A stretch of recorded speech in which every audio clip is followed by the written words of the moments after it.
os Jogos Olímpicos já arrancaram e até já há resultados, nomeadamente no que diz respeito ao futebol feminino. É por isso que já estou com o Daniel Pacheco para conversarmos mais uma vez. E há tanto para conversarmos, não é? É verdade, há mesmo muito para conversarmos hoje. Eu, se calhar, ia começar por um assunto, porque quem for rever a nossa conversa anterior, falamos muito sobre favoritos, falamos sobre os Estados Unidos da América serem claros favoritos a vencerem este torneio, perderam o primeiro jogo frente à Suécia, não é? Sim, mas em minha defesa também dizer que já tínhamos falado que era realmente o jogo do grande cartaz, sim, o Suécia e Estados Unidos.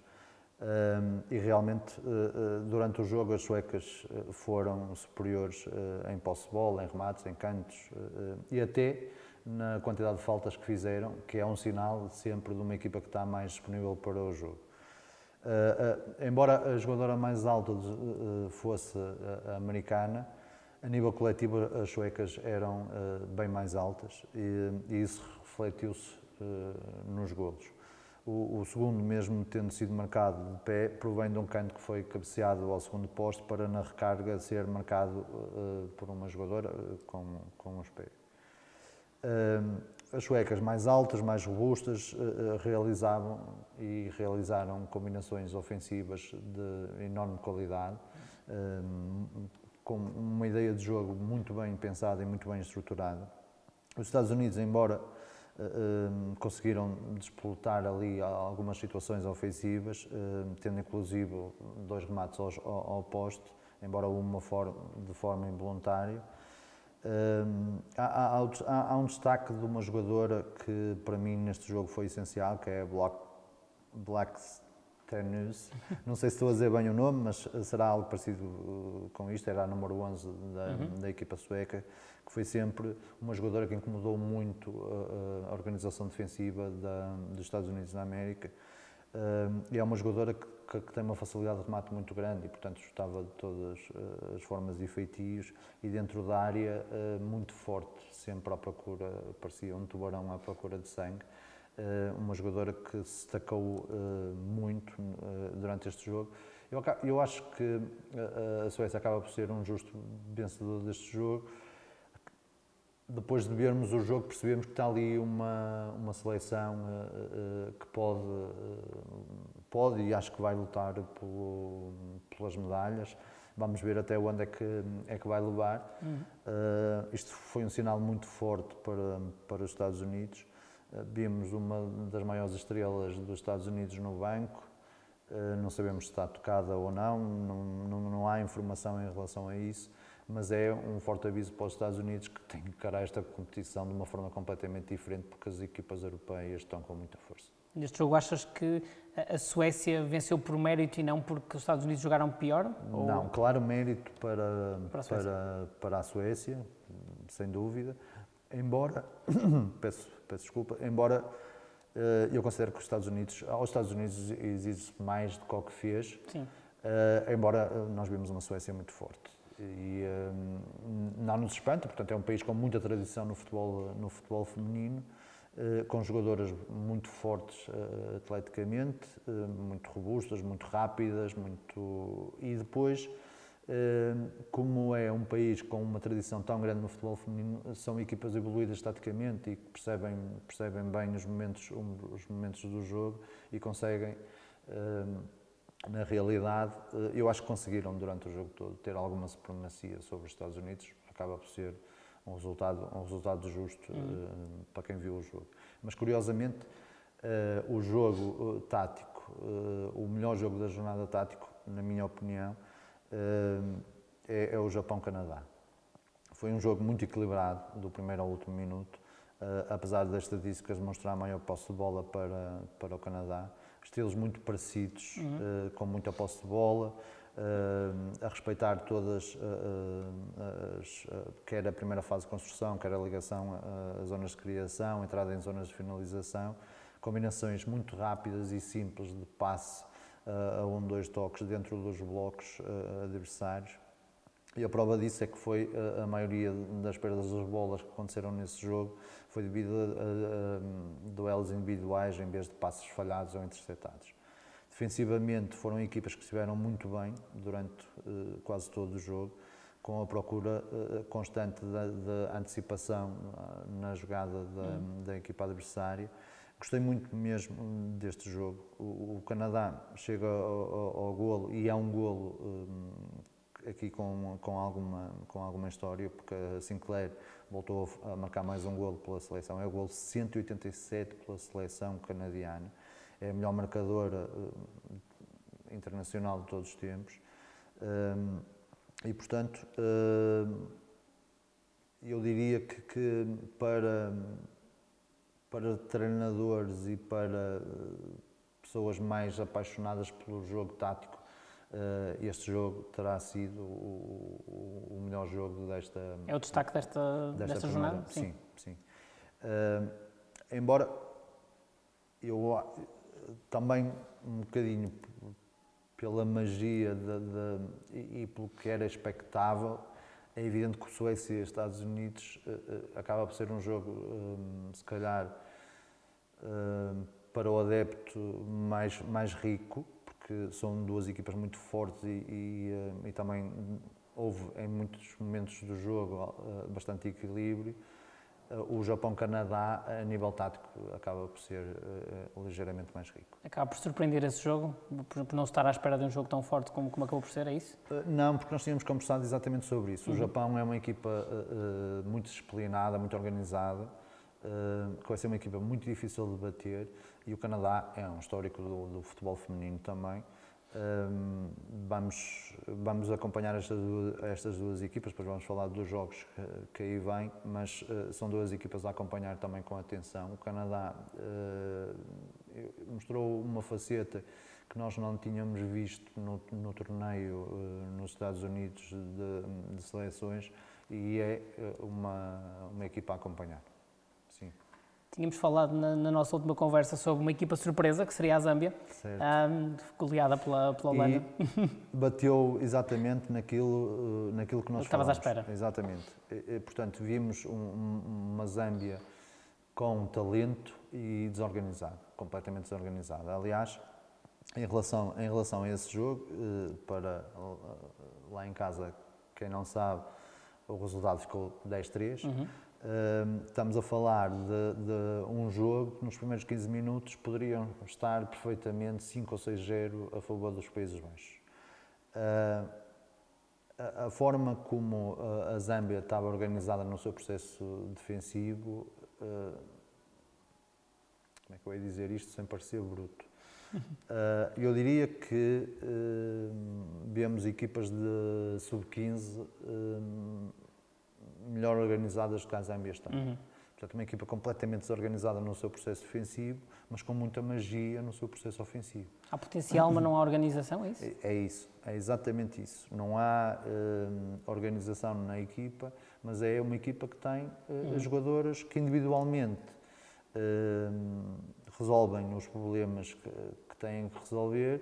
Contudo, a desorganização é tão grande a nível defensivo, porque víamos a linha defensiva, uma jogadora a ficar e 3 jogadoras a subirem, víamos os apoios ao contrário, víamos a linha defensiva quase encostada no meio campo, e os apoios virados para a frente, não preparadas para bolas nas costas, enfim, o caos completo. E eu diria que a Holanda, nos primeiros 15 minutos, se fosse mais audaz na finalização, que o resultado poderia ter sido um resultado histórico e bastante penalizador para a Zâmbia. Importa referir que a Zâmbia, eu estava a ver se encontrava o nome dela, tem provavelmente um dos maiores talentos do futebol feminino atualmente. Surpreendeu toda a gente, as redes sociais começaram a bombar o nome dela, a Bárbara Banda.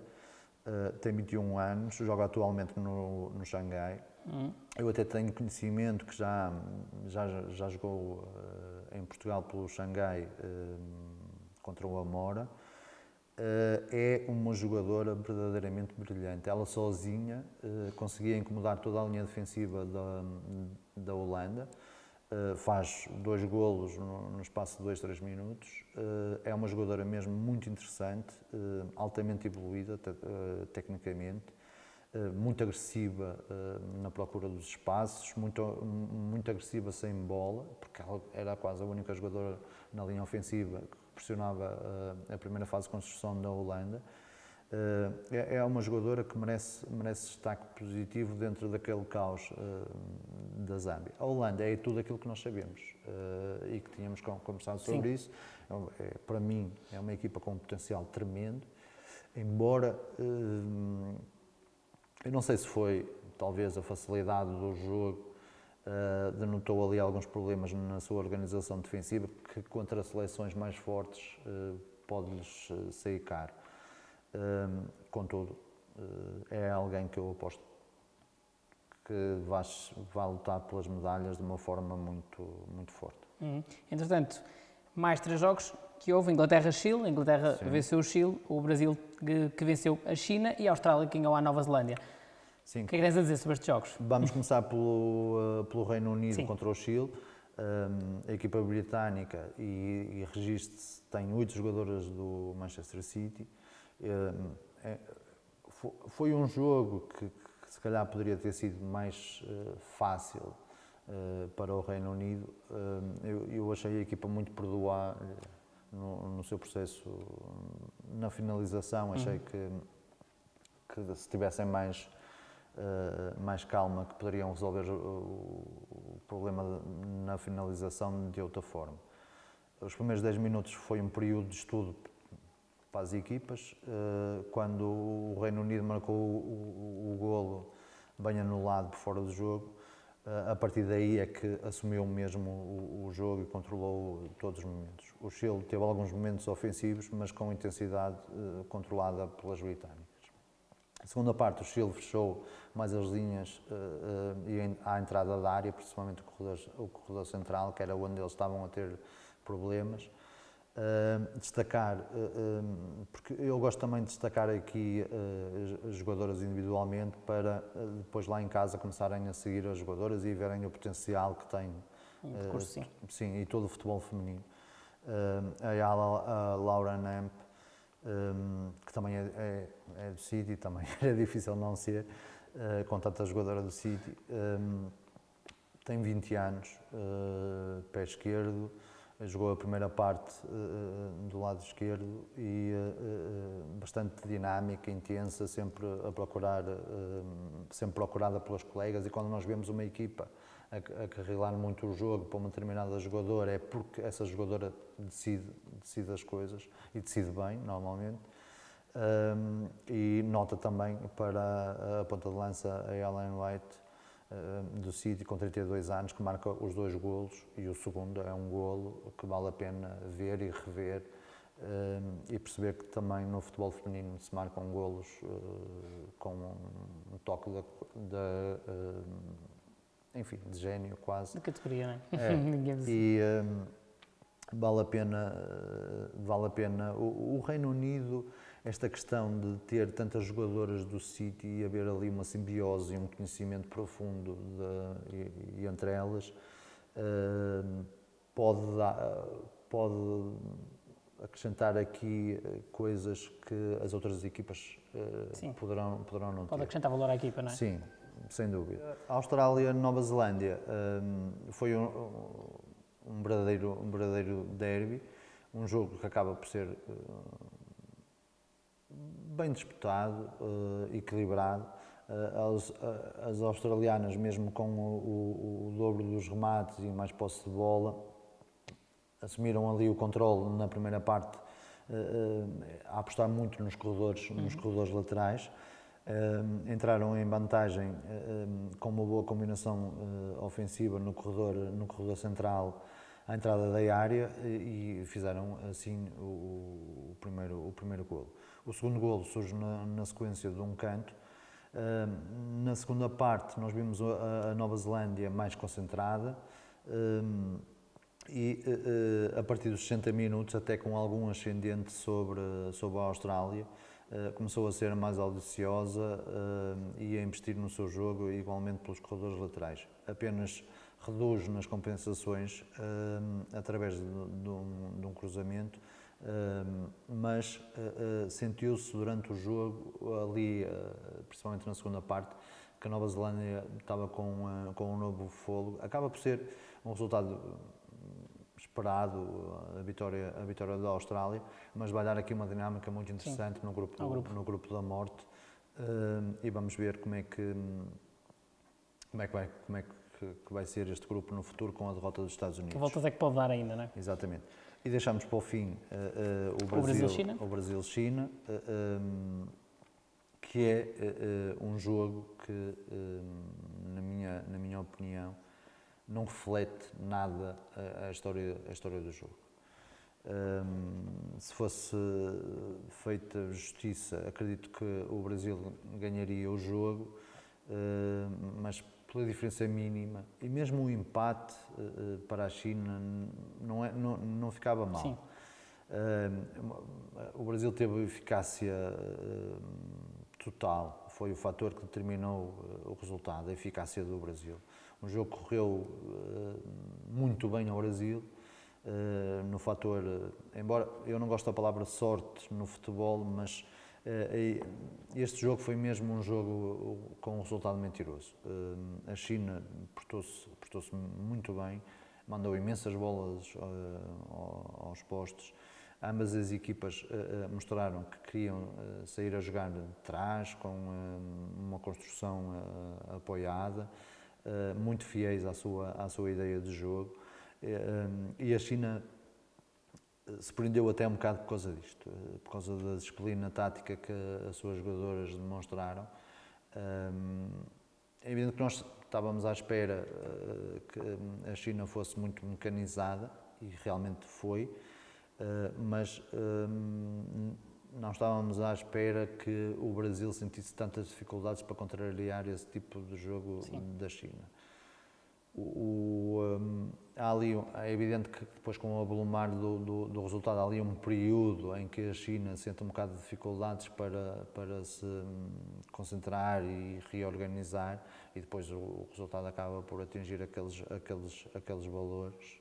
Mas realmente foi um jogo bastante dividido, que o resultado prova que não, mas realmente foi. O Brasil, para se ter uma ideia, teve menos de 60% de posse de bola e, portanto, até por aí vemos o quanto a China conseguiu equilibrar o jogo. Queria fazer uma nota de referência também para a Marta, com o aviso que teve nesta primeira jornada, tornou-se a segunda melhor marcadora atrás da Cristiano nos Jogos Olímpicos. Vamos ver até onde é que esta Marta, que já participou em 7 Jogos Olímpicos, e este é o 5º em que marcou, vamos ver até onde é que esta Marta poderá ir, porque é de conhecimento público. A Marta é um dos maiores símbolos do futebol feminino mundial e, portanto, é alguém que o futebol feminino deve muito e que nós torcemos para que pode continuar a ter destaque, tudo corra bem e que ela continue a ter destaque. E em relação à primeira jornada, acho que é Sim, acho que passamos todos os jogos, não é? Mas agora há mais para jogar. Há bem mais para jogar. No grupo E, destaco o Japão, Grã-Bretanha, porque a disciplina que o Japão mostrou que é capaz de ter, e bem entroncar naquela questão de eu acreditar que vai ser uma equipa muito difícil de bater, e portanto, como temos a Grã-Bretanha com 3 pontos, o Japão com 1 ponto e o Canadá com 1 ponto, acreditando que o Canadá vença o Chile, este jogo ganha aqui um destaque e pode definir muito pode ficar praticamente deste grupo. Decidido, sim. No grupo F, temos um jogo, se calhar, um dos jogos de maior cartaz destes Jogos Olímpicos. Poderia perfeitamente ser a final dos Jogos Olímpicos, portanto, Países Baixos contra o Brasil, que são as duas equipas que têm 3 pontos. A China aqui pode aproveitar, porque vai jogar contra a Zâmbia, e a China é uma equipa organizada, e a Zâmbia, vamos ver. Na Zâmbia pode acontecer tudo. Sim. E pode não acontecer nada. Pode sair destes Jogos Olímpicos sem pontos, mas pode sair com pontos. E, portanto, Países Baixos-Brasil, jogo a não perder, vai ser um jogo muito interessante. E no grupo da morte, no grupo G, com esta derrota, os Estados Unidos estão em último lugar, jogam com a Nova Zelândia, têm mesmo que ganhar o jogo, e acredito que o ganham com menor dificuldade. A Suécia com a Austrália, ambas as equipas com 3 pontos. A Austrália, acredito que encara este jogo de uma forma mais tática. Não sei se vai ser suficiente para parar esta Suécia. Também é um jogo que eu acho que vale a pena ver, a Suécia e a Austrália, porque prevejo ali uma riqueza de conteúdos muito interessante. Depois, estas dinâmicas da questão dos pontos ser uma competição tão rápida, e as equipas têm que se parar para o cair bem, porque, como sabemos, mesmo os 2 melhores terceiros passando, daqui a nada estamos na última jornada e depois podem precisar de pontos e pode ser complicado. Única nota negativa para os Estados Unidos, nota positiva evidentemente para a Suécia, evidente para os Países Baixos, porque marcar 10 golos é sempre sim, independentemente de quem seja o adversário. Dar destaque, é sempre de dar destaque. E a Grã-Bretanha por a quantidade de jogadoras que tem da mesma equipa. Antes de terminar, agradecer a ajuda que um colega da minha equipa técnica me deu, o Luís, que por acaso está agora aqui a assistir, porque era impossível ver os jogos, que eles correram quase todos ao mesmo tempo, e o Luís deu-me aqui uma ajuda preciosa. E eu não ficava bem comigo mesmo se não desse este destaque. E pronto, e graças a ti também, portanto, graças ao teu amigo e graças a ti também, as pessoas que não puderam acompanhar sabem agora, exatamente, pelo menos o resumo de todos os jogos e o que vem aí. Daniel, mais uma vez muito obrigado, vamos ter a oportunidade depois de conversar mais para a frente e ver que resultados é que saíram desses jogos. Obrigado, e obrigado a si também por continuar a acompanhar os Jogos Olímpicos no Atleta. Obrigado. Este programa tem o patrocínio de